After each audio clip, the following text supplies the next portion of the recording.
Hello friends, आज हम बात करेंगे और हम पढ़ना सीखेंगे इलेक्ट्रिकल ड्राइंग के बारे में। ये बहुत ही इम्पोर्टेंट होता है।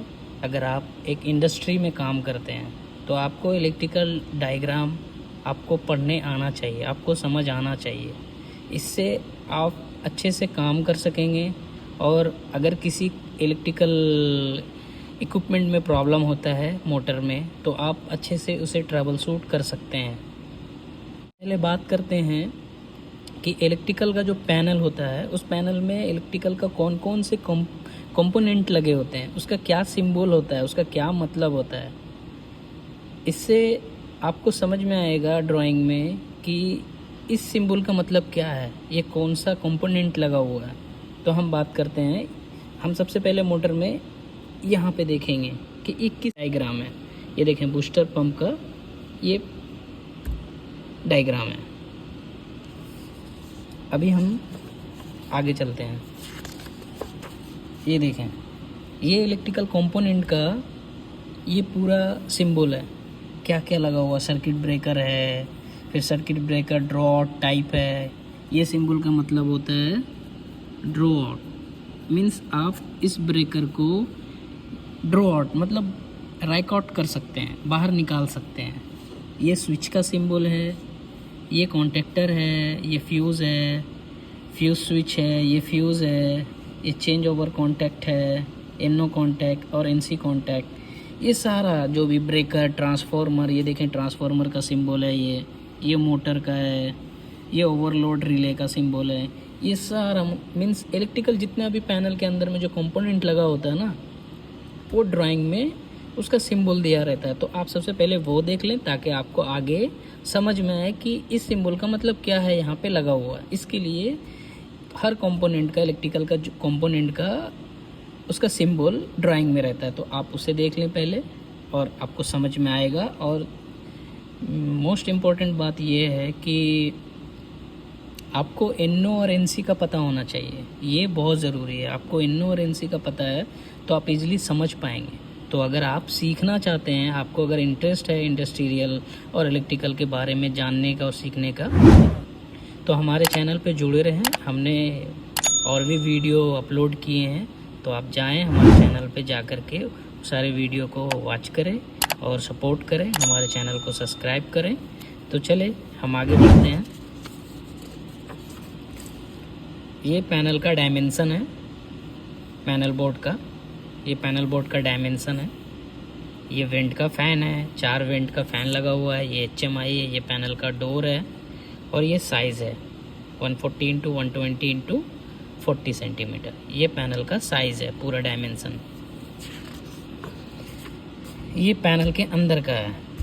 मीन्स जितना भी इलेक्ट्रिकल कंपोनेंट लगा हुआ है, कौन कौन से पोजीशन पे कहाँ पे लगा हुआ है। ये देखें, ब्रेकर है, टर्मिनल ब्लॉक है, सर्किट ब्रेकर है, फिर ये ब्रेकर है, ये अंडर वोल्टेज रिले है, PLC है, PLC मॉड्यूल है, ये रिले सब लगा हुआ है। ये दोनों VFD है, ये 3 पोल का ब्रेकर है, ये सॉकेट है, ये कॉन्टेक्टर है, ये रिले लगा हुआ है।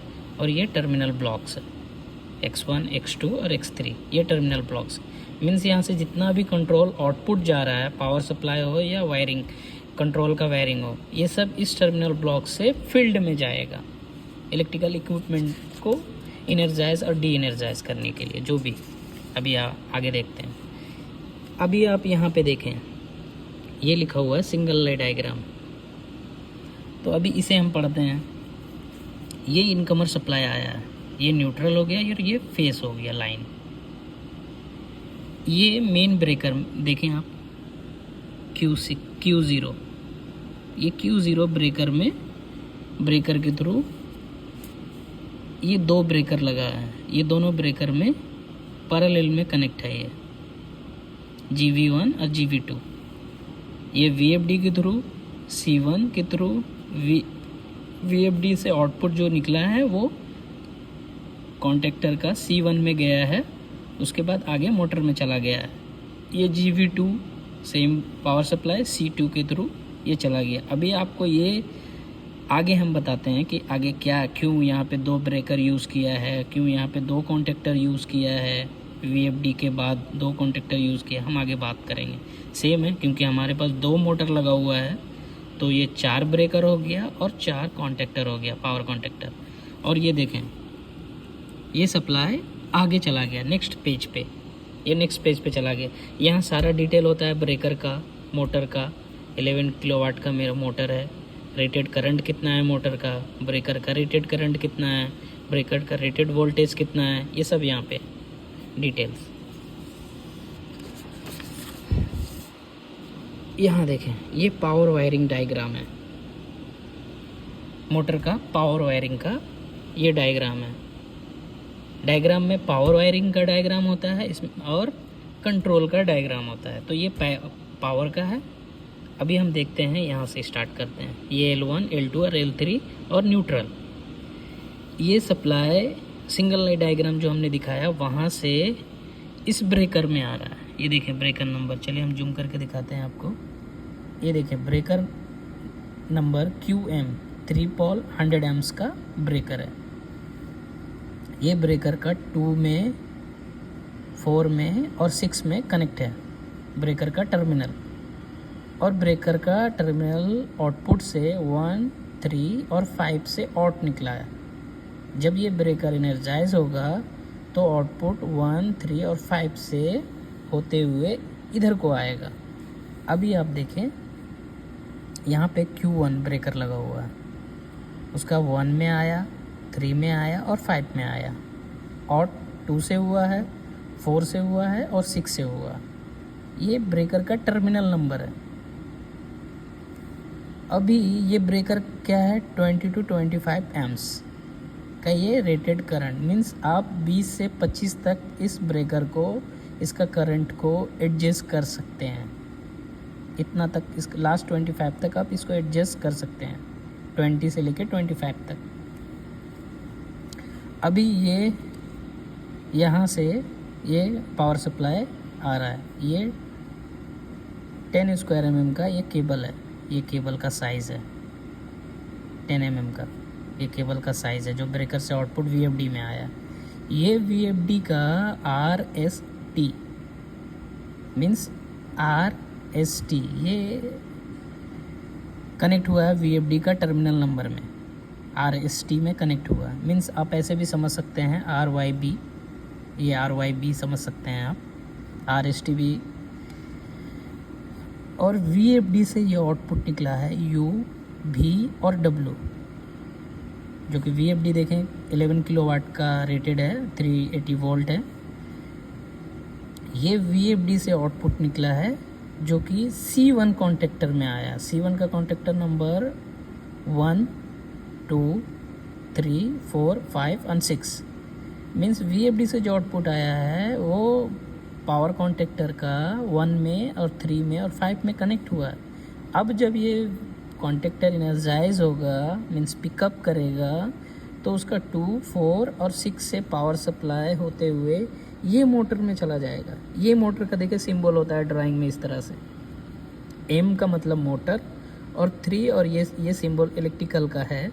ये 3 का मतलब होता है 3 फेस मोटर है, और ये मोटर का टैग नंबर है। और ये XP1 मीन्स ये जो पावर कॉन्टेक्टर के थ्रू इस टर्मिनल ब्लॉक में आया है XP1 में, वहाँ से ये आउटपुट मोटर में गया है। अब ये देखें फ्रेंड्स, ये एक इसका बाईपास लाइन है। ये क्यों हम ये यूज़ किए कि अगर मेरा VFD में प्रॉब्लम होता है तो हम इसे यूज़ करेंगे। मीन्स VFD को हम आइसोलेट कर देंगे और डायरेक्ट DOL, डायरेक्ट ऑनलाइन में हम इस मोटर को चालू कर सकते हैं। इसके लिए हमने C2 कॉन्टेक्टर और ये ब्रेकर यूज़ किए हैं। सेम है क्योंकि 2 मोटर लगा है, ये 2 मोटर है तो सेम है, सेम बाईपास के लिए यूज़ किए हैं, पावर के लिए। तो चलें आगे देखते हैं दोस्तों।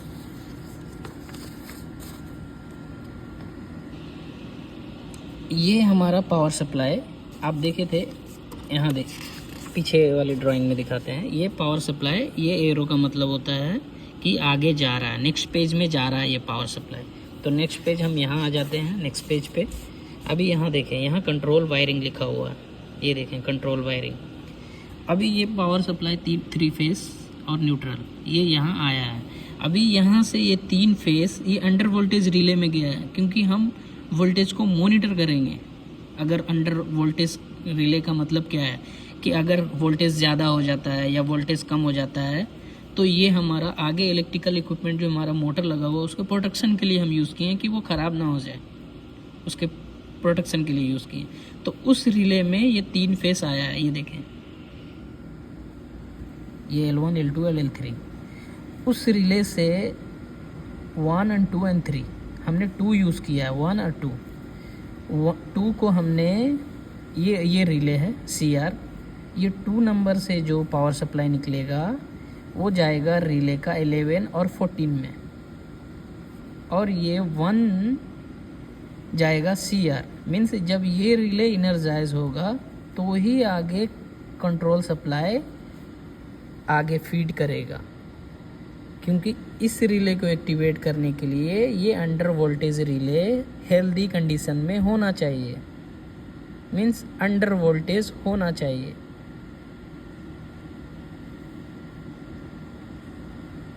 ये देखें, ये CR है, ये रिले एक्टिवेट होगा तो ये NC relay CR control relay का NO यूज़ किया है।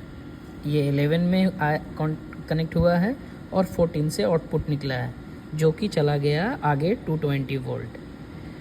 अब हम ये पावर सप्लाई यूनिट लगाए हैं कंट्रोल सप्लाई, जो कि रिले के लिए और PLC के लिए 20 वोल्ट के लिए। इसे भी हमने रिले से ही इसमें सप्लाई दिया है, पावर सप्लाई, ताकि अगर यहाँ पे अगर कुछ वोल्टेज कम बेसी होता है, ये अगर मॉनिटर जो हमारा अंडर वोल्टेज रिले है ये अगर अनहेल्दी कंडीशन में रहता है तो आगे हमारा सप्लाई नहीं जाएगा, हमारा इक्विपमेंट सेफ रहेगा। इसके लिए अभी हम आगे चलते हैं। तो देखें फ्रेंड्स, ये आगे R मतलब रेड फेस 220 वोल्ट इस पेज पे, नेक्स्ट पेज पे आया है, और ये यहाँ से R7 रिले नंबर R7 में जा रहा है। रिले का नंबर क्या है? रिले का टर्मिनल नंबर 11 में कनेक्ट हुआ है और 14 से आउटपुट निकला है। और ये जो नंबर दिख रहे हैं ना 41, ये एक्चुअल में इस कंट्रोल वायर का टैग नंबर है 41। ये कंट्रोल वायर का टैग नंबर है 41। अभी ये कहाँ जा रहा है? 41 से जा रहा है C2, मीन्स कॉन्टेक्टर का 21 और 22, मीन्स कॉन्टेक्टर का NC में जा रहा है C2। ये 21 में कनेक्ट हुआ है, 22 से आउट होकर के ये केबल का टैग नंबर है 51। ये ब्रेकर का 13 और 14, मीन्स 13 में आया है, ब्रेकर का 13 में आया करके कनेक्ट हुआ है। ये ब्रेकर का NC कॉन्टैक्ट है, ये ब्रेकर का। ये क्यों यूज़ किए हैं? ये हम इसलिए यूज़ किए हैं कि हमारा ब्रेकर जब ट्रिप हो जाएगा तो हमें फॉल्ट इंडिकेशन दिखाएगा, चाहे हमें DCS पे दिखाए या हमें पैनल पे या स्काडा पे दिखाए या HMI पे दिखाए। इसके लिए हमने यूज़ किया है ये फीडबैक। अभी ये 14 से निकल करके 61, ये cable number tag number 61 breaker का 14 नंबर टर्मिनल से ये कॉन्टैक्टर का C1 का A1 में गया है, और ये A2 डायरेक्ट न्यूट्रल क्यों है? दूसरे से इंटरलॉकिंग किए हैं, हमारा किया है C2 को, ये C2 से इंटरलॉकिंग है। अभी देखें फ्रेंड्स, ये पावर सप्लाई आया है R1 में, R6 में, और 11 नंबर टर्मिनल में कनेक्ट हुआ है, और 14 नंबर टर्मिनल से ये आउट हुआ है रिले का 6 में। ये ड्यूअल है, डायरेक्ट ऑनलाइन, और ये VFD का है। ये VFD का रिले है और ये डायरेक्ट ऑनलाइन का रिले है। ये 11 से कनेक्ट हुआ है, 14 से आउट होकर के ये केबल का टैग नंबर है 42। ये C1 में आया है, मीन्स ये जो C1 है इस C1 कॉन्टेक्टर का NC में आया है। मीन्स अगर ये मोटर VFD में चलेगा तो हम डायरेक्ट ऑनलाइन में स्टार्ट नहीं कर सकते हैं, क्योंकि ये दोनों कॉन्टेक्टर C1 और C2 आपस में इंटरलॉकिंग है। एट ए टाइम एक ही चलेगा, दो नहीं हम ऑन कर सकते हैं, हम बाईपास नहीं कर सकते हैं जब तक हम VFD को बंद ना करें। इसके लिए हमने इंटरलॉकिंग मीन्स सेफ्टी के लिए हमने यूज़ किया ये इंटरलॉकिंग। ये अभी देखें C1 में गया है, C1 का 21 टर्मिनल नंबर 21 में गया है और टर्मिनल नंबर 22 से निकल के ये ब्रेकर का GV2 ब्रेकर का 13 और 14 से 14 में गया है। ये जब यहाँ से C1 से निकला है तभी ये केबल का टैग नंबर 52 है। अभी ये 14 से निकल करके C2 कॉन्टेक्टर को कोयल में गया है A1 में, और ये A2 है। अभी सेम फ्रेंड्स, ये सेम है ड्राइंग जो हमने इधर बताया, ये इधर भी सेम है, क्योंकि ये एक मोटर का हो गया और ये दूसरा मोटर का हो गया। ये देखिए पंप 2 का। तो अभी हम बात करेंगे इसका। अभी ये सप्लाई आया है R12 का 11 में आया है, और 11 से निकल के 11 में कनेक्ट हुआ है और 14 से आउट हुआ है। मीन्स रिले का ये NO है, NA कॉन्टेक्ट है।